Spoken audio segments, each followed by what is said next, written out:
The date is Thursday, November 4. This is the news on PBCJ. I'm Gabrielle Thompson. A little over 940,000 doses of COVID-19 vaccines have been administered in Jamaica. The Health and Wellness Ministry says that's 21% of the target population. Director of Family Health Services in the Ministry of Health and Wellness, Dr. Melody Ennis, says 49.8% of the target population has so far received at least one dose of a COVID-19 vaccine. The ministry has set a target to inoculate 65% of the Jamaican population in order to achieve herd immunity. The Pan American Health Organization, PAHO, says it is working with Jamaica and other countries in the region amid concerns that vaccine hesitancy could cause donor countries to hesitate in giving aid.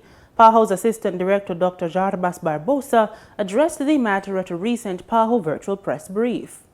PAHO is working closely with all these countries, especially Haiti, Nicaragua, Jamaica, St. Vincent and the Grenadines, and Guatemala, which are still below 20% coverage.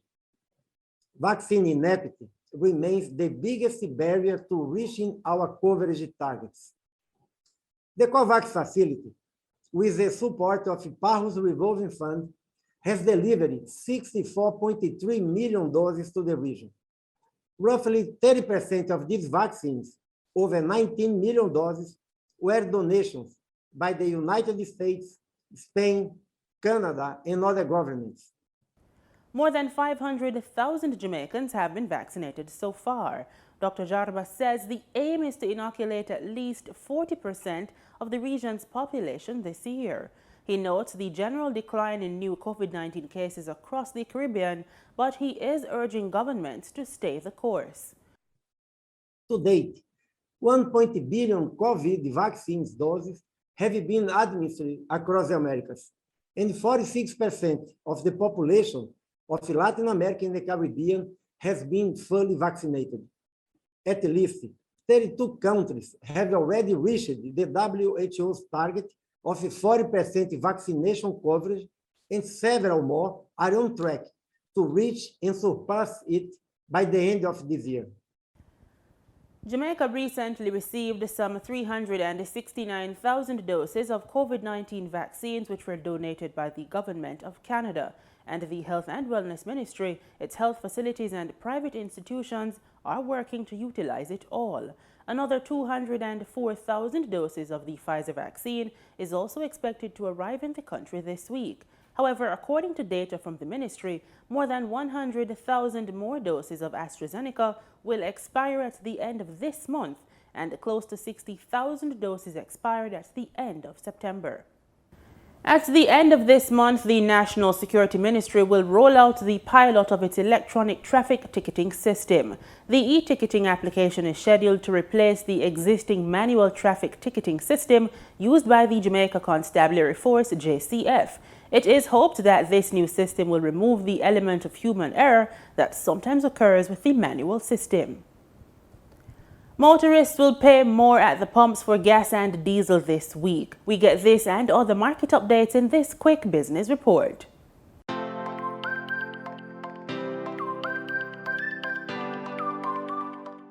According to the latest ex-refinery costs from Petrojam, motorists will pay more at the pumps for gasoline and diesel effective Thursday, November 4. Following a decrease of 25 cents, both 87 and 90-octane gasoline will be sold for $160.43 and $165.85 per liter, respectively. Automotive diesel fuel will be sold for $160.80 per liter, following a price drop of 25 cents. Ultra-low sulfur is down by 25 cents and will be sold for $165.37 per liter. Kerosene decreased in price by 23 cents and will be sold for $138.56 per liter. Propane liquid petroleum will be sold for $78.78 per liter, down by 50 cents, and butane liquid petroleum will be sold for $88.79 per liter after an increase of 68 cents. Be on the lookout for price changes as marketing companies and retailers add their markup to these prices. In foreign exchange trading for Wednesday, November 3, the US dollar sold for an average $156.07. The Canadian dollar ended trading at $126.71. The pound sterling traded for $212.31, and the euro sold for an average $185.30. In Wednesday's trading session, the JSE Combined Index advanced by 702 points to close at over 407,000 units. Overall market activity resulted from trading in 92 stocks, of which 38 advanced, 40 declined, and 14 traded firm. The Junior Market Index advanced by 16 points to close at over 3,000 units. Stocks advanced for Cargo Handlers Limited, Caribbean Producers Jamaica Limited, and Siboney Group Limited. Stocks declined for 1834 Investments Limited, Access Financial Services Limited, and Barita Investments Limited. Trading firm were 138 Student Living Jamaica Limited, AMG Packaging and Paper Company Limited, and CAC 2000 9.5% preference shares. Wigton Wind Farm Limited ordinary shares was the volume leader with over 2 million units, followed by Future Energy Source Company Limited ordinary shares with over 2 million units, and Jamaican Teas Limited with over 1.1 million units.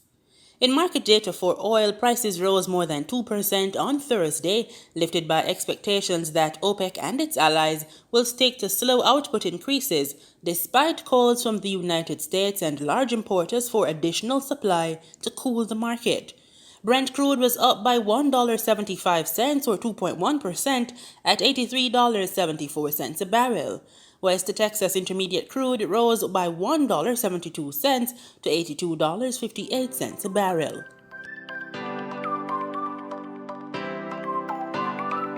There is an old adage, let your food be your medicine. If there ever was a time that this is needed to be case, then it's now during the current pandemic. In today's culinary trails, we trek to tropical superfoods and sample their signature sea moss infused smoothie. Here's to your health.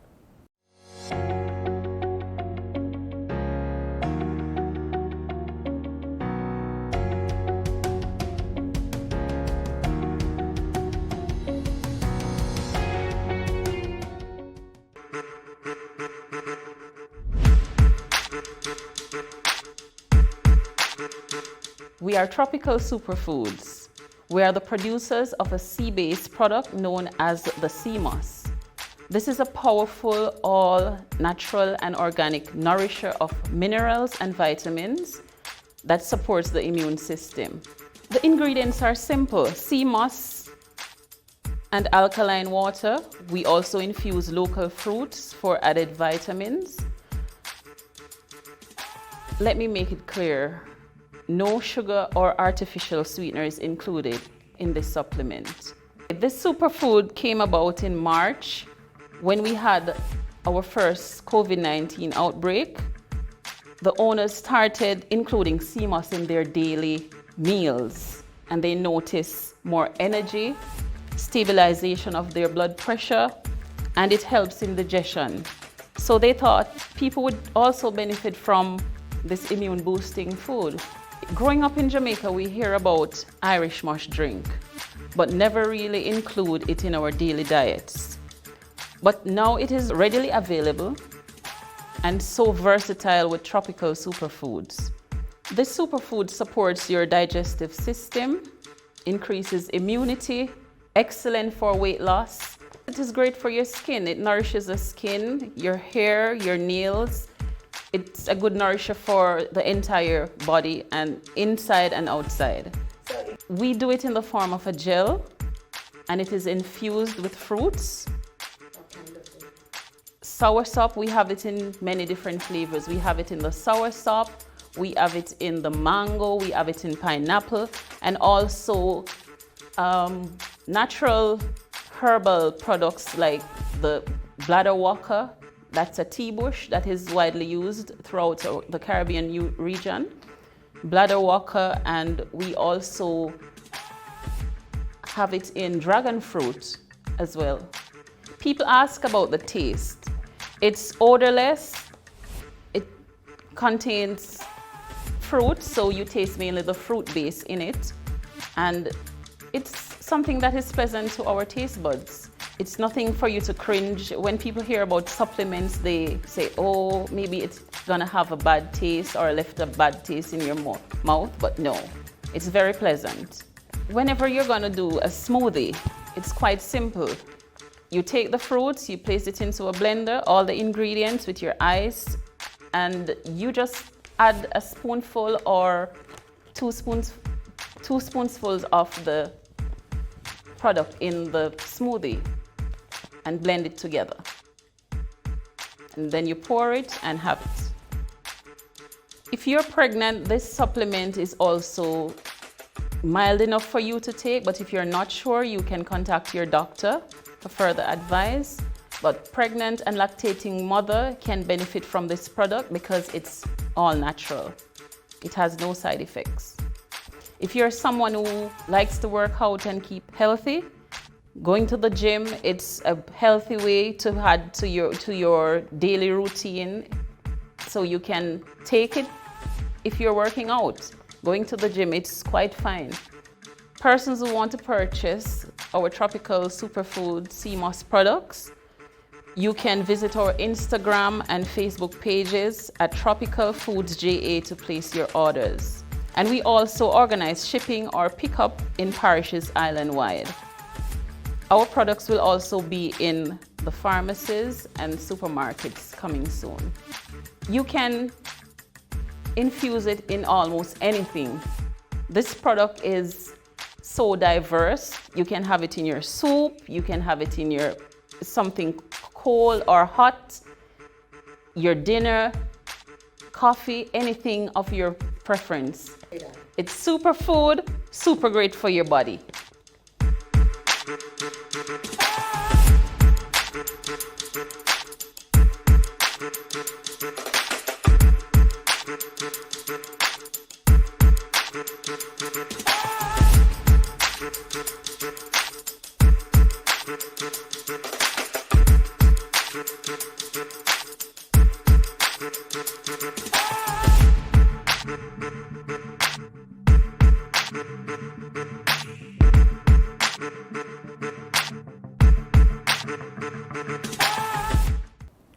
These are some of the stories making headlines across the region. In St. Kitts and Nevis, Prime Minister and Minister of Finance, Dr. Timothy Harris, recently announced significant tax reductions that he says will benefit consumers from as early as mid-November. Glenn Bart has the details in this report.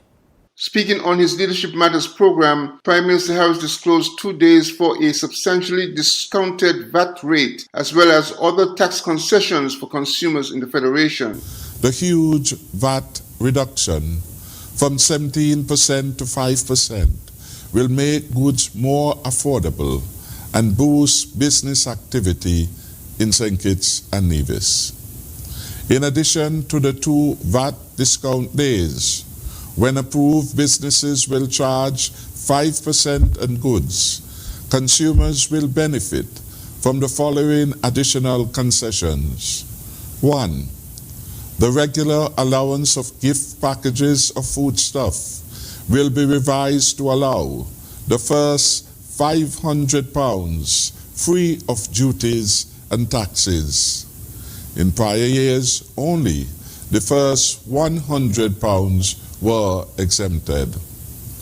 This most generous concession and food items will start not in December as was previously done, but from November 15th, 2021, and will be extended to February 28th, 2022. In other words, for over 3 months, consumers will have access to more affordable food. In making this concession available for such an unprecedented long period, we took into account delays in shipment of goods now being experienced around the world. On the purchase of new vehicles, no VAT will be charged on the first $50,000. Values over that amount will be subject to the usual 17% VAT. Glenn Bart reporting for SK Newsline. Trinidad and Tobago's principal medical officer says there has been a marked increase in critically ill COVID-19 patients over the last 2 weeks. Here is more from Terry Ann Brown Campbell. Over the last few months, and particularly in the last 16 days, the numbers of persons being admitted to the high dependency and the intensive care units have been climbing. Principal Medical Officer Dr. Miriam Abdul-Richards says it is a trend that the Ministry of Health has noted. The ratio of severely and critically ill patients requiring hospital care to those who are recovering has increased significantly over the last 2 months, from 3 times as many severely and critically ill patients to now 11 times severely and critically ill patients. Dr. Abdul-Richards adds the COVID-19 numbers are increasing among one segment of the population. So 100% of persons who require intensive care unit level care, either at the accident and emergency due to their clinical status or in our hospitals and the parallel healthcare system, are not vaccinated. She says even though the numbers are high, no severe nor critically ill patient has not received care in the parallel healthcare system. Terry Ann Brown Campbell, TTT News. In Grenada, government has taken steps to improve the transport sector as 2 projects are down for study in conjunction with the Caribbean Development Bank. More details in this report. Grenada is one of 2 countries that have received approval to run a pilot project for the transport sector. The increased number of motor vehicles on the nation's roads presents a challenge in terms of social and managerial impacts. To tackle this, the Transport Commission has been established as a management structure to manage the transport sector. That's according to Minister for Infrastructure and Transport, Nolan Cox. The minister speaks of the projects both islands will spearhead for the next year, which began September 2021 and is expected to conclude in September 2022. The first project is the development of sustainable public transport system project. This project is a regional project, and both Grenada and St. Lucia are the 2 pilot countries that have been approved to participate in this important project. What this project seeks to do, it seeks to look at all the regulatory structures, issue of policies, national policies, other critical factors relating to the transport sector and ways to see how we can improve them. It will also look at the management of the public transport sector. A study will also look at data, important data, how that can improve operations. It will also look at the transition in the use of electric low-emission carbon buses as a way, in a well-structured and inclusive way, to bring in that as part of the transport component in Grenada. This venture comes at a cost of $875,000 to be divided between both countries for implementation. CDB has so far selected a consulting firm by the name of MCRIT. It's a firm out of Barcelona in Spain, and so they are the ones who have been awarded the contract to implement this important project. In the coming months, we should see their presence here in Grenada, as well also in St. Lucia, as they work together with the Transport Commission and, of course, the Ministry of Finance, Department of Technical and Economic Cooperation, who is also a lead on this project for implementing this important study for us. The Transport Minister adds that all stakeholders will be involved as part of this study, which includes bus operators and truck operators, among others. Minister Cox highlighted aspects of the second project which will address social ills, such as persons with disability and the elderly who are challenged moving around. This, he says, will see structures being put in place to make their lives a bit easier. Another project that is also that is funded by through CDB is called the Engender project, and this project complements that first project that I just spoke about previously. It's a project that looks at the social component, how communities are affected by transport, like the women, elderly, children, persons with disabilities, and so they're going to look into see how we can improve that aspect on the social side And this is a very important project. This project will go on for 6 months at a cost of $50,000 US. As to the transport sector, yes, the study, as I indicated, will be data-driven. We will be collecting data that will help frame how we go forward. As regards to how it will complement or be integrated with our current transportation system that we have, where it's driven by private owners, that is something that will be fleshed out from the study. Chrislina John, GBN News. We revisit Trinidad and Tobago, where veteran television and radio journalist Errol Pilgrim dedicated most of his time to the job, but his daughter Anika Pilgrim Gaspard says his family always came first. Mr. Pilgrim, who was a former head of news at Trinidad and Tobago Television, died early Wednesday morning at the age of 78. Mahalia Joseph Wharton spoke to his daughter and some of his former colleagues about their memories with the veteran journalist. Over the course of his career, Errol Pilgrim influenced the careers of many of the journalists who worked alongside him. But he had a bigger influence on his family. His daughter Anika Pilgrim Gaspard said though the job was always on his mind, her father always made them his number one priority. In as much as he would have seemed to center his life around journalism and, and writing, he really did center his life around his family, and we really appreciate the love and support from everyone, and thanks for everyone who sent well wishes. We really appreciate it. One of his colleagues, veteran sport and radio journalist Ruskin Marks, said he was always willing to share his knowledge. So he was always a very down-to-earth, almost a country boy, you know what I mean? And I think that kind of inspired a lot of us to want to kind of operate in a similar fashion. It never seemed as if he was ever stressed.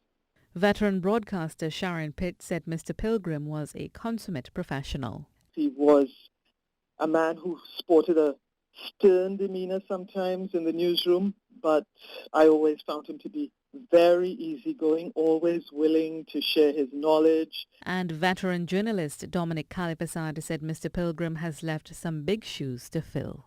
I knew him to be a newsman dedicated to the principles of responsible journalism. As a political journalist in print and television, he appeared to maintain the values of old-school journalism, which he was happy to share with those willing to learn. Many have described Errol Pilgrim as stern but humble. Mahalia Joseph Wharton, TTT News.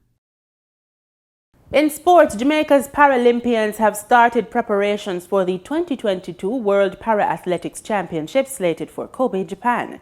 West Indies Players Association President Wavell Hines is the man selected to head Jamaica's delegation to the championships. He and other members of the management team had a recent sit-down with the Jamaica Olympic Association President Christopher Samuda at his Kingston office. We have the Para Championships that will be held in Kobe, Japan in 2022, July into August. And that's what we're planning for now. And of course, we have a new management team as well, so we're getting ourselves familiar with each other and making sure that we are putting out the responsibilities accordingly. We take it seriously. We have a lot of talented athletes that needs a lot of support and good leadership, and we was trying to do that. I myself is doing this for the first time, so I appreciate the early start and to get myself familiar with the intricacies of what is required and the rudiments of being around these special talents, and of course being around these special people who are supporting these athletes. Team manager Kadeen Webley spoke of the need for financial support for the para-athletes. Most of them need some monetary support. Financial support is very critical, and as such we are trying our best to see how we can accommodate as much as possible. Technical manager and head coach Neville Sinclair sheds light on the prospects for the crop of athletes expected to represent Jamaica. Things are much different because as the years go by, the game get more sophisticated and so forth, and you have to, basically in our time, yes, you have the competition, but now they have the classes have increases, and you have to do a lot of what you call qualifying, right? But we have new talent on the rising, And basically, we should see them under their talent coming for the future games. The last major outing for our para-athletes was the Paralympic Games that were held over the 2021 summer period. And that's our package. Join us tomorrow, same time and place for more news and sports right here on PBCJ, the People's Station.